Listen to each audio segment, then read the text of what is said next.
हाँ तो मेरे प्यारे दोस्तों, कैसे हैं आप। स्वागत है आपका एक और नए वीडियो में। तो आज के इस वीडियो में हम प्रतिस्थापन विधि और विलोपन विधि से इन समीकरणों को हल करेंगे, है ना।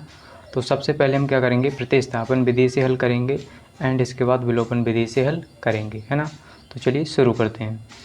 तो यहाँ पर हम क्या करेंगे, सबसे पहले प्रतिस्थापन विधि से हल करेंगे तो क्या करेंगे, यहाँ पर हम इन दोनों समीकरणों को उतार लेंगे यहाँ पर, है ना। तो पहला समीकरण क्या है, 5x। पहला समीकरण है हमारा 5x प्लस का 6y बराबर में 16 है ना। तो हम क्या करेंगे, इसके बाद दूसरा समीकरण उतारेंगे ना। तो यहाँ पर क्या, x प्लस 2y बराबर में 12 है ना। देखिए हम क्या करते हैं, सबसे पहले क्या करेंगे, इनका नामकरण करेंगे, है ना। यानी इनका समीकरण 1 समीकरण 2 नाम रखेंगे, है ना।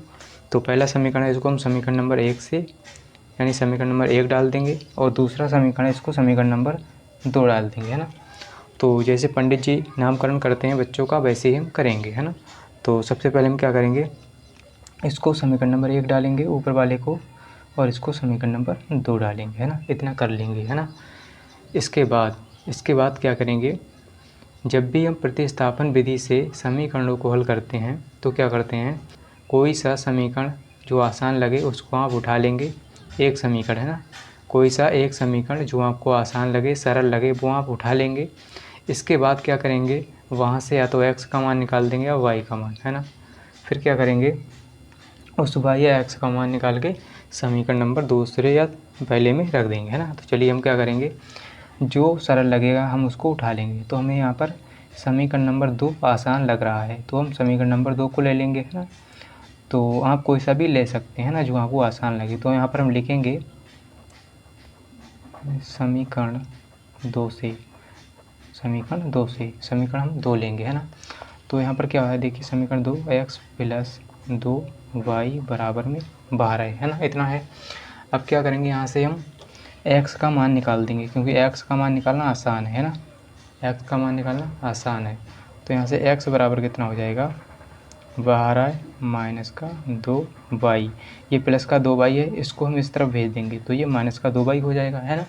और 12 प्लस का है, ये पहले से इधर है ना, तो माइनस का 2y हो गया ये वाला। तो इसको समीकरण नंबर 3 डाल देंगे। इतना करने के बाद, है ना, इतना करने के बाद क्या करेंगे, इस x का मान समीकरण 3 से इस x का मान समीकरण 1 में रखेंगे, समीकरण नंबर 1 में, है ना।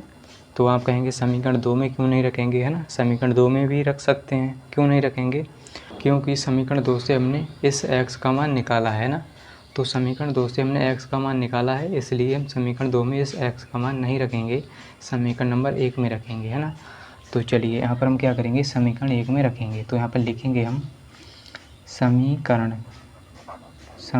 3 से, है ना, समीकरण 3 से x का मान समीकरण 1 में रखने पर, है ना। तो समीकरण 1 क्या है, इसको हम पहले नोट करेंगे, है ना। समीकरण 1 क्या है, इसको उतारेंगे पहले। तो समीकरण 1 है हमारा 5x प्लस का 6y बराबर में 16 है ना। अब क्या करेंगे, यहाँ पर क्या है, हमें x का मान रखना है तो 5, है ना, और x की जगह क्या है 12 माइनस का 2y, है ना। तो गुणा में 12 माइनस का 2y और प्लस का ये 6y पहले से है और बराबर में 16, है ना। तो इतनी बात आपको समझ में आ रही होगी, है ना। तो चलिए अब क्या करेंगे, हमने x की जगह इसका मान रख दिया। अब क्या करेंगे, इसकी गुणा करेंगे इस 5 की। तो 5 की गुणा 12 से करेंगे, 12 पंजे 60 होता है ना। अब माइनस का 2y है तो माइनस का 2y गुणा करेंगे 10 से, तो माइनस का 10y हो जाएगा, प्लस का ये 6y है, बराबर में हमारा 16 है ना। अब क्या करेंगे, देखिए माइनस का 10y है प्लस का 6y, है ना। तो माइनस वाला बड़ा है, ये छोटा है, तो माइनस का 4y बचेगा, माइनस का 4y, है ना। अब देखिए 60 है, इसको हम क्या करेंगे, प्लस का 60 है, इसको इस तरफ ले आएंगे, है ना, बराबर के इस तरफ। तो ये प्लस का 16 पहले से है और ये माइनस का हो जाएगा 60, है ना, क्योंकि प्लस का है, बराबर के दूसरी तरफ जाएगा तो ये माइनस का हो जाएगा, यानी चिन्ह बदल जाएगा, है ना। तो अब क्या करेंगे, यहाँ पर माइनस का 4y बचा और देखिए 16 प्लस का है, ये माइनस का 60 है, तो माइनस वाली संख्या बड़ी है तो माइनस का यहाँ पर कितना बचेगा, है ना, माइनस का कितना बचेगा यहाँ पर, तो यहाँ पर माइनस का बचेगा 44 है ना, कितना 44। तो यहाँ पर माइनस का 44 बच गया है ना, 16 घटा दिया और 60 में से 16 को घटा दिया तो माइनस का 44 है ना। अब देखिए माइनस चिन्ह और माइनस चिन्ह कैंसिल हो जाता है जब दोनों एक जैसे चिन्ह होते हैं बराबर के दोनों तरफ, है ना। अब क्या करेंगे, यहाँ पर बचा है 4y बराबर 44। अब देखिए हम क्या करेंगे, यहाँ पे हमें y का मान निकालना है, तो इस 4 को इस तरफ भेजेंगे, है ना। इस 4 को इस तरफ भेजेंगे तो ये बटे में आ जाएगा, क्योंकि इसके गुणा में है तो बटे में आएगा, है ना। तो देखिए अब क्या होगा, 4 एकम 4, इसको हम काट लेंगे, 4 एकम 4, 4 एकम 4, है ना। यानी यहाँ पर आ गया 11/1, या कहें y बराबर 11, है ना। इसके बटे में 1 लिखें या ना लिखें, y बराबर 11 मान आ गया। अब क्या करेंगे, इस y का मान समीकरण नंबर हम 3 में रख देंगे, समीकरण 3 में, वहाँ से हमें x का मान मिल जाएगा, है ना। तो समीकरण 3 क्या है इसको देख लेते हैं। समीकरण 3 है x बराबर 12 माइनस का 2y, x बराबर 12 माइनस का 2y, है ना। तो यहाँ पर हम लिखेंगे y का मान समीकरण 3 में रखने पर इतना आप लिख लेंगे, है ना। तो समीकरण 3 क्या था, x बराबर था 12 माइनस का 2, है ना, y। अब हमें x बराबर निकालना है 12 माइनस 2 गुणा, इस y की जगह क्या रखना है, इस y की जगह रखना है 11, है ना। इस y की जगह रखना है 11, है ना, y का मान, है ना। अब क्या करेंगे, हम y का मान रखेंगे, है ना। तो यहाँ पर कितना हो जाएगा, यहाँ पर देखिए x बराबर हो जाएगा 12 माइनस और 11 दूनी 22, है ना, 11 दूनी 22। तो x बराबर कितना हो जाएगा, ये माइनस का 22, ये प्लस का 12, है ना। तो x बराबर यहाँ पर कितना आएगा, यहाँ पर आ जाएगा माइनस का कितना आएगा 10, है ना। x बराबर माइनस का आ जाएगा 10, है ना, घट जाएगा। तो 12 प्लस का 22 माइनस का, है ना, तो ये घट गया, है ना। तो x बराबर और y बराबर यानी माइनस के आ गया x और y के, है ना। अब क्या करेंगे, हम इतना करने के बाद क्या करेंगे, इसी सवाल को विलोपन विधि से हल करेंगे, है ना। इन्हीं समीकरणों को क्या करेंगे, विलोपन विधि से हल करेंगे, तो देखेंगे कि ये मान सेम आते हैं या नहीं आते, है ना। तो चलिए हम क्या करेंगे, विलोपन विधि से इसको हल करेंगे। तो सबसे पहले हम समीकरण को उतारेंगे, है ना। तो समीकरण क्या है, यहाँ पर 5x है प्लस का 6y है बराबर में 16 है, और यहाँ पर x है प्लस का 2y बराबर में, यानी हमने दोनों समीकरणों को उतार लिया है, x प्लस 2y बराबर 12, है ना। तो सबसे पहले हम क्या करेंगे, इनका नामकरण करेंगे, है ना। यानी समीकरण 1 समीकरण 2 इस तरह से नाम डाल देंगे। तो पहले को पहले समीकरण यानी समीकरण 1 और इसको समीकरण 2, है ना, इस तरह से नाम इनको दे देंगे, है ना।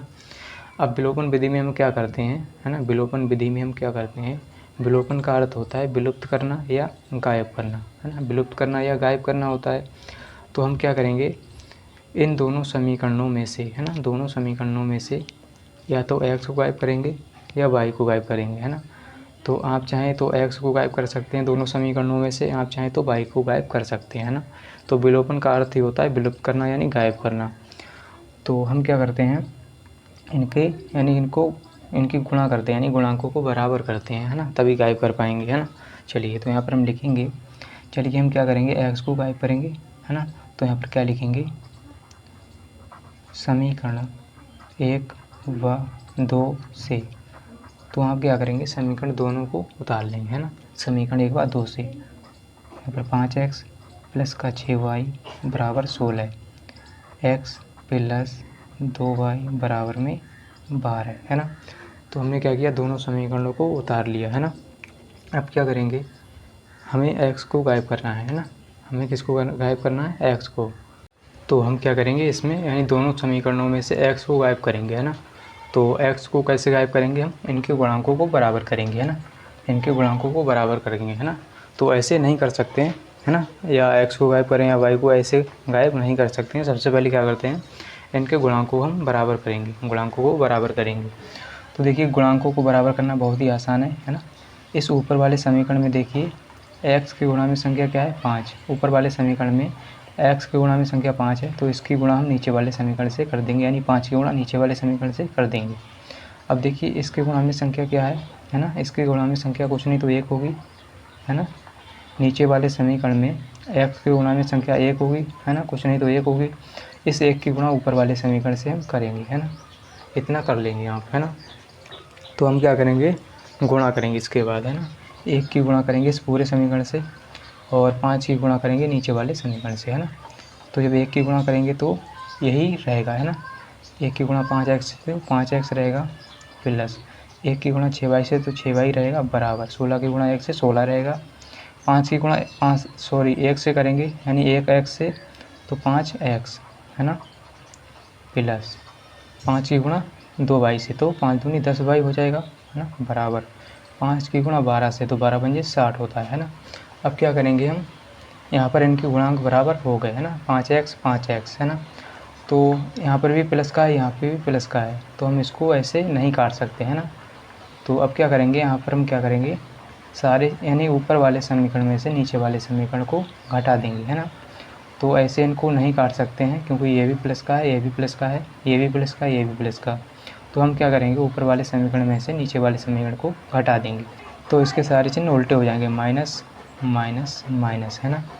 तो देखिए 5x प्लस का, ये 5x माइनस का हो गया तो ये कैंसिल, है ना। अब देखिए 6y प्लस का है, नीचे माइनस का 10y, है ना। तो माइनस वाली संख्या बड़ी है तो माइनस का बचेगा 4y, बराबर देखिए 16 प्लस का है, 60 माइनस का है ना। तो 16 प्लस का है, 60 माइनस का है, तो कितना बचेगा 44, है ना, 44, वो भी माइनस का, है ना।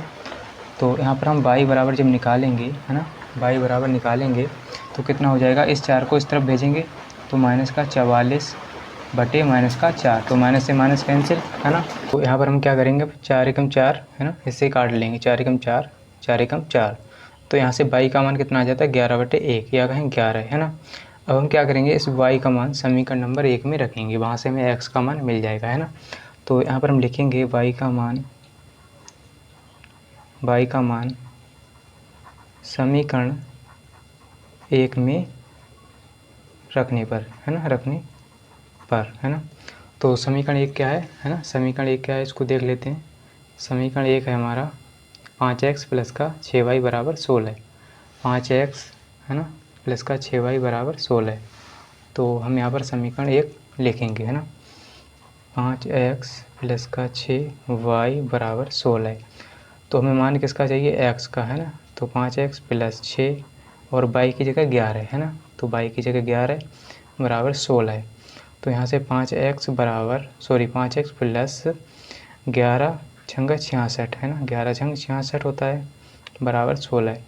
तो 5x, है ना, और हमें मान x का चाहिए तो क्या करेंगे, 66 को इस तरफ भेजेंगे, तो ये प्लस का 16 है और ये प्लस का 66 है, बराबर के इस तरफ जाएगा तो माइनस का 66 हो जाएगा, है ना। तो यहाँ से 5x बराबर कितना आ जाएगा, प्लस का 16 माइनस का 66, तो माइनस वाली संख्या बड़ी है तो माइनस का बचेगा कितना 50, है ना, माइनस का 50 बचेगा। तो यहाँ से हम x का मान निकालेंगे तो इस 5 को इस तरफ भेजेंगे तो ये बटे में आ जाएगा, क्योंकि इस तरफ गुणा में है तो गुणा वाली संख्या जब बराबर की दूसरी तरफ जाती है तो बटे में आ जाती है, तो 50 बटे 5, है ना। तो 5 एकम 5, है ना, 0 का 0, है ना। तो यहाँ से हमें x का मान कितना मिल जाता है, माइनस का 10, यही हमारा क्या है आंसर, है ना। तो यहाँ से हमने x और y के मान निकाल लिए, है ना। प्रतिस्थापन विधि से पहले हल किया और इसके बाद विलोपन विधि से इस यानी दोनों समीकरणों को हल किया, है ना। तो इस तरह से आप बहुत ही आसानी से इनको हल कर सकते हैं। तो आप चेक कर सकते हैं कि हमारा आंसर सही है। देखिए इसमें x का मान कितना है, माइनस का 10, इसमें भी x का मान माइनस का 10 है, इसमें y बराबर 11, इसमें भी y बराबर 11, है ना। तो हमारा आंसर जो है सही है, मतलब हमें सवाल जो किया सही किया है ना। तो उम्मीद करता हूँ कि आपको ज़रूर समझ में आया होगा। अगर वीडियो अच्छा लगा है तो वीडियो को लाइक कर दीजिए एंड चैनल को सब्सक्राइब कर लीजिए। मिलते हैं अगली वीडियो के साथ, आज के लिए इतना ही, जय हिंद।